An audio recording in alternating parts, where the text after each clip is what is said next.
Sir, જ્યારે તમે કીધું કે પહેલા કરતાં અત્યારે ઘણો ચેન્જીસ આવી ગયેલા છે, તો હવે જે આ ફિલ્ડમાં આવવા માંગે છે તો એ લોકોને શું ધ્યાનમાં રાખવું જોઈએ? જે લોકો ગુજરાતી એટલે કે પ્રાદેશિક એટલે કે વર્નાક્યુલર પત્રકારત્વ કરે છે ને, જેઓ માત્ર ટીવીની દુનિયા જોઈને અંજાઈ ગયા છે કે હું સારું બોલી શકું છું, કે મારી પાસે સારો અવાજ છે, કે મારી પાસે સારો દેખાવ છે, હું ટીવી ઉપર છવાઈ જવા માગું છું, આ એક મોડેલિંગ ક્ષેત્ર છે ને, એના જેવું એક ટેમ્પટેશન છે. કારણ કે વગર તૈયારીએ, વગર અનુભવ વગર પણ તમે તમારી જાતને સતત અભ્યાસરત રાખો તો આ ક્ષેત્ર તમારા માટે છે. આજે ગુજરાતી ટીવી ચેનલની મહદ અંશે જે એન્કર્સ નવી આવે છે એ ટીવી સ્ક્રીન પર શોભાની પુતળી જેવી એમની પ્રેઝન્સ હોય છે. આપણે કોઈને ઉતારી પાડવા માંગતા નથી, પણ કહેવાનો મતલબ એ છે કે તમે કશી જ તૈયારી વગર, તમને એ પણ ખબર નથી કે નેક્સ્ટ બુલેટિનમાં કઈ સ્ટોરી મોટી હશે, એ સ્ટોરી પાછળ શું છે, એ સ્ટોરી કેટલી મોટી છે, અથવા એ સ્ટોરીમાં કયા કયા એંગલ્સ હશે. કારણ કે એમને પ્રોડક્શન કંટ્રોલ રૂમમાંથી, એટલે કે પીસીઆર કહેવાય, પીસીઆરમાંથી જે ઇન્સ્ટ્રક્શન બુલેટિન પ્રોડ્યુસર આપતો હોય, જેમણે બુલેટિન તૈયાર કર્યું છે, એ બુલેટિન પ્રોડ્યુસર એમને જે કમાન્ડ આપે એ કમાન્ડ ઉપર જ એમને કામ કરવાનું હોય છે. એટલે એમને કંઈ એવું લાગે છે આવા એન્કર કે એન્કર્સને કે આપણે કોઈ તૈયારી કરવાની જરૂર નથી.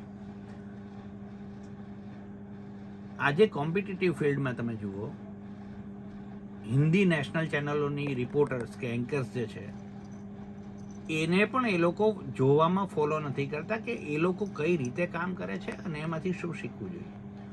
આજે બધાને શ્વેતા સિંહ થઈ જવું છે કે હું આજ તકની શ્વેતા સિંહ છું, એમ પોતે પોતાની લોકલ ચેનલમાં પોતાને શ્વેતા સિંહ માને છે, પોતાને ચિત્રા ત્રિપાઠી માને છે, પોતાને અંજના ઓમ કશ્યપ માને છે.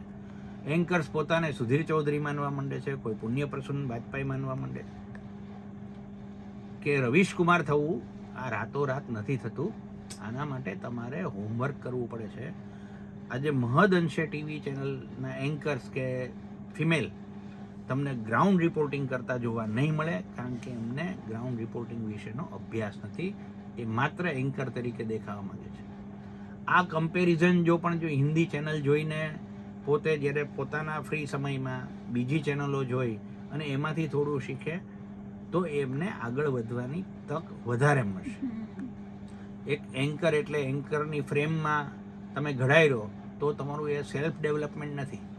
તમે એ સંસ્થામાં રહેશો, તમારા કદાચ સેલરી રાઇઝ થશે, સમય આવે તમારા લગ્ન થશે, તમારું શરીર તમને એ વખતે 5-7 વર્ષ જૂના જેવું તમારું ફિઝિક નહીં રહે, તો તમે ઓટોમેટિકલી આ ફિલ્ડમાંથી બહાર બેસી જવાના છો. એટલે તમે જે આજે કરશો એ ભવિષ્યમાં તમને જ કામ આવશે. તમે કોઈ બીજી ચેનલ, કોઈ સંસ્થા બીજી તમને ઓફર કરે તો તમે એવું કહી શકો કે હું ફિલ્ડ રિપોર્ટિંગ પણ જાણું છું, હું સ્પેશિયલ પ્રોગ્રામ પણ કરી શકું છું. સ્પેશિયલ પ્રોગ્રામ લખવા જેવી સ્કિલ પણ તમારી હોવી જોઈએ. એ માટે તમારે બીજા પ્રોગ્રામ જોવા જોઈએ. 2001માં જ્યારે હું સહારામાં જોડાયો ત્યારે બહુ જૂજ ચેનલ હતી, પણ જ્યારે એનડીટીવી આવી અને એનડીટીવીના કેમેરામેનનું જે ફ્રેમવર્ક હું જોતો, ત્યારે હું મારા કેમેરામેનને કોઈ પણ અમે મોટી સ્ટોરીમાં ગયા હોય ત્યારે હું એવું કહેતો કે તમે ઓલવેઝ એનડીટીવી જુઓ, એના કેમેરામેનનું વર્ક જુઓ, એની ફ્રેમ જુઓ, તો તમને ખ્યાલ આવશે કે કેટલા ઓછા સમયગાળાના ટાઈમ પીરિયડમાં, એટલે કે 7 કે 10 સેકન્ડના એક શોટમાં તમારે કેટલું વેરિએશન આપવું જોઈએ. દાખલા તરીકે રોડ એક્સિડન્ટ થયો છે તો સ્લીપરનો ક્લોઝ શોટ તમે લો, કોઈ મૃતકના સ્લીપર ફંગોળાયા હોય, કોઈની ઘડિયાળ ક્યાંય ફંગોળાઈ ગઈ હોય, કોઈનું પર્સ ક્યાંક પડ્યું હોય, કોઈના હાથ ઇમેજિન ન કરે એવી પેલીમાં વળેલા હોય, અથવા પગના અંગૂઠા કેવી રીતે વળી ગયેલા છે. કારણ કે ટીવી ઉપર મૃતકના શરીરને દેખાડાતું નથી. સવારનો ટાઈમ હોય, બપોરનો ટાઈમ હોય, સાંજનો ટાઈમ હોય, કોઈનો ચા નાસ્તો ચાલતા હોય, એટલે સવારના પોરમાં લોકોને અરેરાટી થઈ જાય એ પ્રકારના દ્રશ્યો નથી બતાવાતા હોતા દિવસ દરમિયાન. કારણ કે કોણ કઈ સ્થિતિમાં ટેલિવિઝન જોતું હોય. અખબારોએ પણ આ ગરિમા બહુ પહેલેથી જાળવી છે કે ભાઈ બ્લર કરીને ફોટા છાપવા, અમુક પ્રકારના ફોટા ન છપાય. ત્યાર પછી તો ઘણા નીતિ નિયમો બદલાઈ ગયા. દુષ્કર્મના ની પીડિતાના દ્રશ્યો ન દેખાડવા, એના ફોટા ન છાપવા, એનું નામ ન છાપવું. સરકારે ઘણા કાયદાઓ કડક કર્યા, પણ જે કહેવાનો ભાવાર્થ છે કે તમે સેલ્ફ લર્ન્ડ નહીં હો તો તમે આ ક્ષેત્રમાં બીજું કંઈ નહીં કરી શકો. આજે જે પરિપ્રેક્ષ્યમાં પત્રકારત્વ જઈ રહ્યું છે, રેડિયો જોકી હોય તો એમને પણ કયા સબ્જેક્ટ ઉપર આજે શું કરવાનું છે અને વધારે દર્શકો સુધી પહોંચવાનું છે, તો દર્શકોને કેમ બાંધી રાખવા. આજે તમે ટીવી જોતા હશો તો એમ કે આપણા વચ્ચે વાત થઈ રહી છે, આવું કહેવાય છે. રેડિયોમાં આ પરિભાષા બહુ ઓછી થઈ ગઈ છે, કારણ કે એક છે એ દ્રશ્ય શ્રાવ્યનું માધ્યમ છે, રેડિયો છે એ માત્ર શ્રાવ્યનું માધ્યમ છે. પણ તમારી ભાવાભિવ્યક્તિ રેડિયો પર એવી હોવી જોઈએ જેથી લિસનર છે, સાંભળનાર છે, એ તમારા શબ્દોથી એ એમના મગજમાં એક એ વાતનું ચિત્ર ખડું થઈ શકે એવું પ્રેઝન્ટેશન હશે. ત્યારે રેડિયો પણ દ્રશ્ય અને મનોદ્રશ્ય અને શ્રાવ્યનું માધ્યમ બની શકશે. આજે વેબસાઇટની દુનિયા વધી ગઈ છે, ડિજિટલ પ્લેટફોર્મ વધી ગયા છે. લોકો વેબસાઇટમાં ચડેલી સ્ટોરી સીધી પ્રિન્ટ કરી દે છે ટીવીના માધ્યમમાં, ખાસ કરીને, કેમ કે ત્યાં ગૂગલ સર્ચ એન્જિન ક્યાંથી ઉઠાવ્યું, કયા શબ્દો પકડ્યા, કયો ટોપિક પકડ્યો એ નથી જોતું. એટલે ટીવીમાં આવનારાઓને ખ્યાલ આવી ગયો છે કે ક્યાંથી મેટર ઉઠાવીએ અને ક્યાં ચિપકાવીએ તો આપણું કામ ઝડપથી થાય, ખબર વહેલી લોકો સુધી પહોંચે. ભલે નાનકડી ખબર હોય, ભલે બ્રેકિંગ ન્યૂઝ કેમ નથી, પણ એક અખબારની વેબસાઇટમાંથી 4 લીટી ઉઠાવી, બ્રેકિંગ મારી દીધું અને વાત પૂરી થઈ ગઈ. વિઝ્યુઅલ નહીં હોય તો ચાલશે, પણ આવા સંજોગોમાં તમારે વિઝ્યુઅલ ન હોય તો 2 ફોટા જે તે ઘટનાના પણ બાજુમાં ચિપકાવવા જોઈએ, જેથી ખબરની અસરકારકતા વધે અને લોકોને એ ખબરની સંવેદનશીલતાથી એ પરિચિત થાય. પણ જેમ જેમ મીડિયા વિસ્તરતું ગયું તેમ વિદ્યાર્થીઓનો અભ્યાસ ઓછો થઈ ગયો, કટ શોર્ટ અપનાવવા માંડ્યા. એનું પરિણામ એ આવ્યું કે કોપી પેસ્ટમાં પરિવર્તિત થઈ ગયા. અહીંથી ઉઠાવો અહીંયા ચોંટાડો, અહીંથી ઉઠાવો અહીંયા ચોંટાડો. એના કારણે પત્રકારત્વમાં આવતા વિદ્યાર્થીઓનો વિકાસ જે વિસ્તરી ગયું છે એના તરફ વધારે છે. એટલે સેલ્ફ ડેવલપમેન્ટ માટે એ લોકો નથી મોટિવેટ થવા માંગતા અથવા એમને કોઈ રસ નથી. પણ નવા વિદ્યાર્થીઓ, કમસે કમ જો અત્યારે જે કામ કરે છે એવા પણ લોકો, છેલ્લા દાયકામાં જે પરિવર્તન આવ્યું છે એમાંથી જો તમે બહાર નીકળી અને ગ્રાઉન્ડ રિપોર્ટિંગ વિશે જાણશો, ગ્રાઉન્ડ રિપોર્ટિંગ વિશે સમજશો, એનો અભ્યાસ કરશો, કેવી ઘટનામાં, કેવી પરિસ્થિતિમાં, કારણ કે ટીવી રિપોર્ટરની જે ક્ષેત્ર છે એકદમ હાર્ડ છે. ફિલ્ડમાં તમે આજે દાખલા તરીકે મોરબી દુર્ઘટના થઈ, બ્રિજ દુર્ઘટના 2 વર્ષ પહેલાં, હું રાત્રે સાંજે 8:30થી લગભગ 11 વાગ્યા સુધી મેં મારા ઘરમાંથી લાઈવ કર્યું મોબાઈલ ઉપર, કારણ કે મારી પાસે એ વખતે પૂરતા સંસાધનો નહોતા. ત્યાર પછી 11:30 હું ગાડી કરીને મોરબી આવ્યો. મોરબી આવીને રાત્રે 3:30 વાગે હું સીધો સિવિલ હોસ્પિટલ ગયો. ત્યાં મૃતકોના ઢગલા હતા. હોસ્પિટલમાં અવર્ણનીય જેને કહી શકાય કે રાત મગજમાંથી તમારા મતલબ લિસનર્સને પણ એવું થશે, એ દ્રશ્યો એમના મગજમાં આવશે. લોકો એના પરિજનોને શોધવા માટે, એમના ડેડ બોડી મેળવવા માટે હવાતિયા મારતા હતા. હોસ્પિટલમાં જગ્યા નહોતી, પોર્ચમાં ડેડ બોડીઝ રાખવામાં આવ્યા હતા. હું રાત્રે અશોક યાદવ ત્યાં એસપી હતા, એમને મળ્યો, એમનો ઇન્ટરવ્યૂ કર્યો, કેટલાક મૃતકના પરિજનોના ઇન્ટરવ્યૂ કર્યા.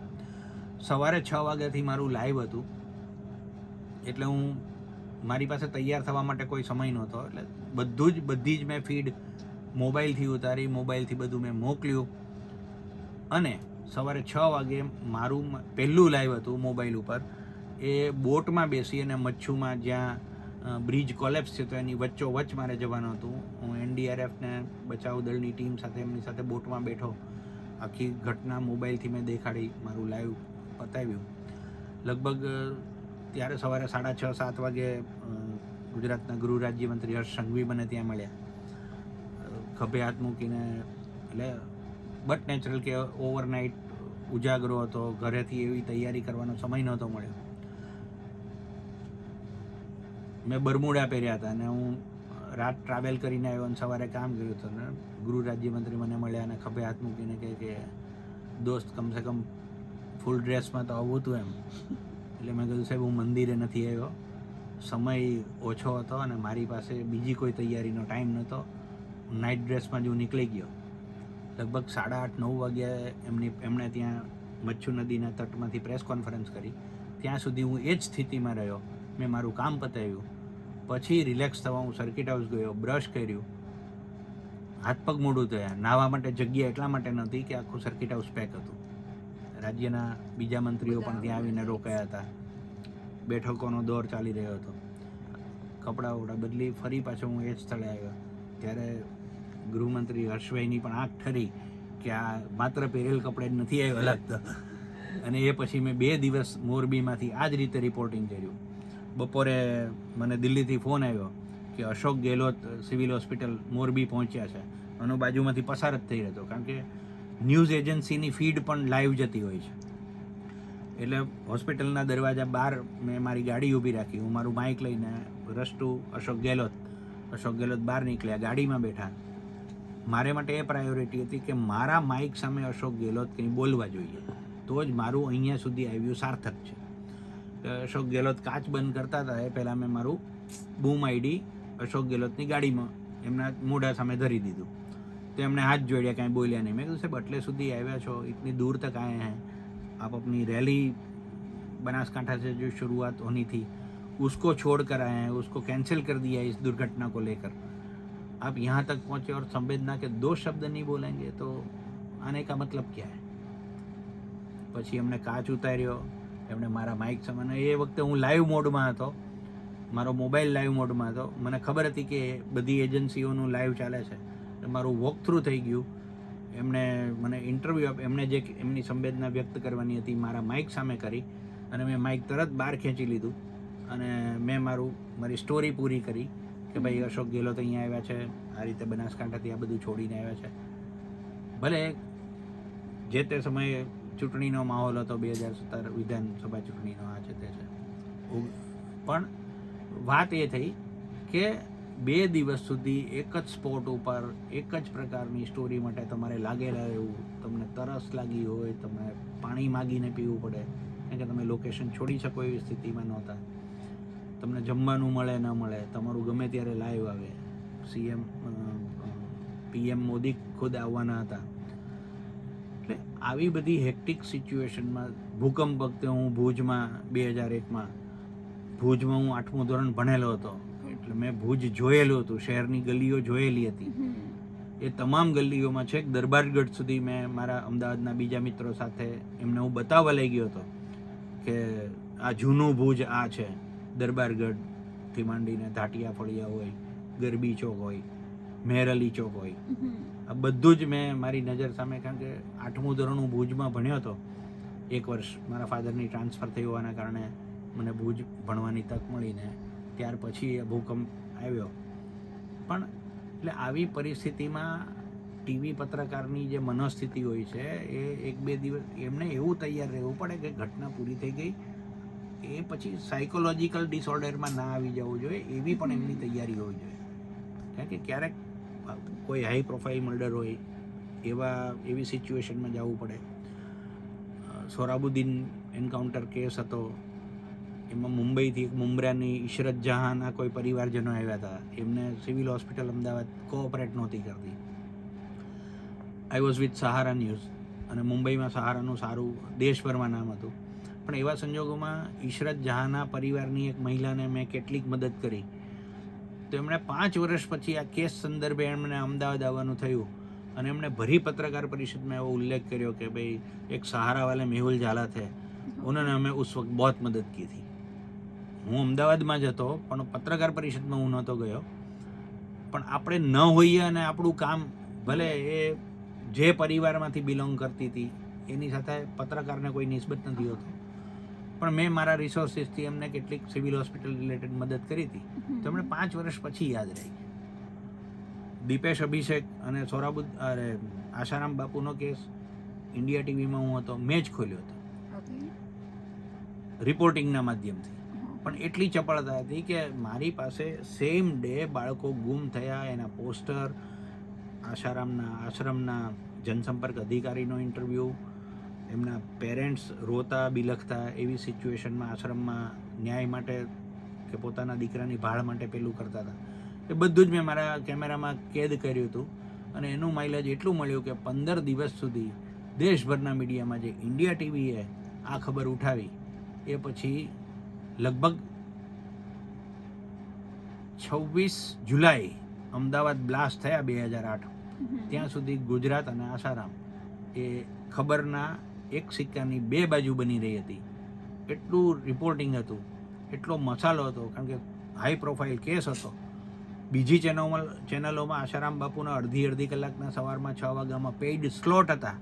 એ મારી ખબરની ઇમ્પેક્ટના કારણે એ લોકોએ આ સ્લોટ બંધ કરવા પડ્યા, પેઇડ સ્લોટ. ત્યાર પછી આજ સુધી એ સ્લોટ શરૂ નથી થયા. સમય બદલાયો છે, બાબાઓ બદલાઈ ગયા છે, એટલે ચેનલે બીજા બાબાઓના સ્લોટ શરૂ કર્યા છે. એ વાત કોમર્શિયલ છે અને એ જાયઝ પણ છે. પણ કહેવાનું એ છે કે ટીવીના પત્રકારોએ જેટલું સજગ 24 કલાક રહેવું પડે, એવી તૈયારી જો તમે ફિલ્ડ જર્નલિઝમ કરવા માંગતા હો અને ખાસ કરીને ટીવીમાં કરવા માંગતા હો તો તમારી એટલી તૈયારી તો હોવી જોશે. નથી વીકલી ઓફ હતો, નથી જાહેર રજાઓ હતી, નથી રાજકોટમાં ઉજવાતા અઠવાડિક મેળા જેવી મજા હોતી. અને તમારે દરેક સમયે ઘડિયાળના કાંટે કામ કરવાનું છે. ઘડિયાળ તમારા માટે કાંટે કામ નહીં કરે એવી તૈયારીની ભાવના હોય તો જ ફિલ્ડ રિપોર્ટિંગમાં આવવું. પ્રિન્ટમાં આવું બધું નથી, કારણ કે હવે પ્રિન્ટમાં ઘણું બધું ફ્લેક્સિબલ થઈ ગયું છે. સ્ટોરીઓ કંઈ એક સ્પેશિયલ આવતી નથી, આવે છે તો વેબસાઇટમાં ચડ્યા ભેગી શેર થઈ જાય છે. પણ વિદ્યાર્થીઓ માટે એ છે પત્રકારત્વમાં આવવા માંગતા કે તમે કોઈ પણ માધ્યમમાં જાઓ, સોશિયલ મીડિયામાં જાઓ, તમને ફેસબુક, યુટ્યુબ એનું અલ્ગોરિધમ ખબર હોવી જોઈએ, તમને કન્ટેન્ટની સમજ હોવી જોઈએ, તમારી વોકેબ્યુલરી સૌથી વધુ મહત્ત્વની છે કે તમે જેટલું વાંચ્યું હશે એમાંથી તમને શબ્દો મળશે, તમે એમાંથી કન્ટેન્ટને પ્રિસાઇઝ કરી શકશો. એક લાઘવ જેને કહેવાય કે ગમે તેટલું મોટું હોય અને 20 લીટીમાં, ટીવીમાં એવું અખબારમાં તમે 4 કોલમ હશે પણ તમારે ટીવીમાં 15 લીટીમાં જ લખવાનું છે. એટલે તમારી પાસે આ પણ સમજ હોવી જોઈએ. એટલે તમે જે માધ્યમમાં જાઓ એ માધ્યમનો પૂરો અભ્યાસ કરો, એની બારીકીઓ સમજો, શીખો, શીખીને આત્મસાત કરવાનો પ્રયત્ન કરશો. જેટલું આત્મસાત કરવાનો પ્રયત્ન કરશો એટલું દિવસે કે 6 મહિને કે વર્ષે તમારા આગળની કારકિર્દીના પડાવમાં એ તમને જ કામ આવશે. અને જેમ કહેવાય છે કે જ્ઞાન કોઈ દી ચોરાતું નથી. બીજાને સાંભળો, એમનામાંથી કંઈક ગ્રહણ કરો. આ મોટિવેશનલ સ્પીકર શા માટે આટલા વધી ગયા છે? કારણ કે તમે તમારી જાતને મોટિવેટ નથી કરતા, એટલે એ લોકોની જરૂર છે. મુંબઈમાં એક સમય હતો, ડૉક્ટર સર્વેશ વોરાના પ્રવચનો ખૂબ ચાલતા. તમામ જ્ઞાતિ અને સમાજો સર્વેશ વોરા. તમને એમ થાય કે કરોડપતિ માણસો સફેદ વસ્ત્રોમાં રોજ ભાઈદાસમાં સર્વેશ વોરાને સાંભળવા આવે. શનિવારના અમુક કલાકના સ્લોટ પેક, સાંજના અમુક કલાકના સ્લોટ પેક. તમે ઘરમાં હિંચકે બેસી અને શાંતિ નથી મેળવી શકતા, એટલે તમારે કોઈ ઓડિટોરિયમ સુધી જઈ અને તમારે આધ્યાત્મિક પ્રવચનો સાંભળી અને બહાર આવીને તો તમે જે કરવાના છો એ જ કરવાના છો. તો આધ્યાત્મિક પ્રવચન સાંભળીને તમે મનની શાંતિ કોને માટે? અથવા સોશિયલ સ્ટેટસ હોય તો વાત જુદી છે, પણ ઘણા બધા સમીકરણો હોય છે. પણ પત્રકારત્વના વિદ્યાર્થીઓની અને માધ્યમોની જો વાત કરીએ તો વિદ્યાર્થીએ પોતે સજગ થઈ આત્મવિશ્વાસ સાથે નવું શીખવા, વાંચવા, જોવા અને જાણવાની જરૂર છે. બાકી માધ્યમનું ફલક એટલું બધું વિસ્તરી ગયું છે કે અસીમ છે, જેટલું તમે પહોંચી શકો. એક વાર્તા હતી કે એક માણસને એમ કીધું કે ભાઈ આ જમીન તારે કેટલી જમીન જોઈએ? એ માણસે સવારે 6 વાગ્યાથી દોડવાનું શરૂ કર્યું, સાંજે 6 વાગે આવ્યો અને ખાલી એટલું બધું દોડ્યો, માઇલો દોડી ગયો. સાંજે પાછા ફરતા એને ખાડો ખોદવા માટે તો 6 ફૂટની જ જમીન જોતી હતી. એટલે આવું ન કરો.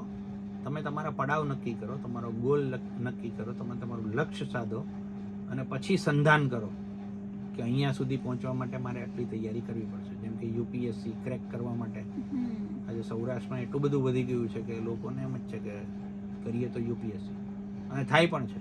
મારા જ એક પ્રાધ્યાપક પ્રોફેસર પ્રવીણ ભેડા, જે મને ભણાવતા હતા ઉપલેટાની મ્યુનિસિપલ આર્ટ્સ એન્ડ કોમર્સ કોલેજમાં, મારા ઇંગ્લિશના પ્રાધ્યાપક હતા. હું બી વિથ ઇંગ્લિશ છું. એમને ત્યાં ટ્યુશનમાં પણ જતો 91 થી 93 દરમિયાન. એમનો સન એ વખતે કદાચ જન્મ્યો હતો અને 6-1 મહિના જ થયા હશે, આજે આઈપીએસ. અને એમનો બીજો સન પણ યુપીએસસી ક્રેક કરી ગયો છે.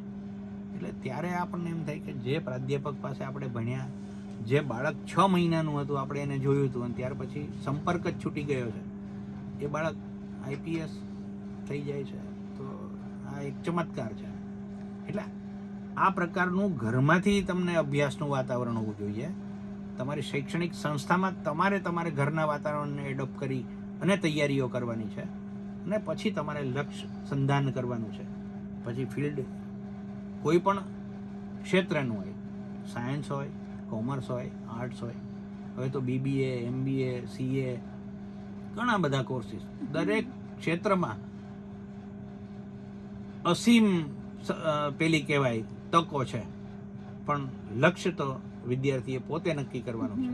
અને પત્રકારત્વમાં આવતો હશે અથવા પત્રકારત્વનો વિદ્યાર્થી હશે તો એમને માટે આકાશ પણ ઓછું પડશે, એવી તૈયારીઓ કરવી જોઈશે. બહુ લાંબુ ને સરસ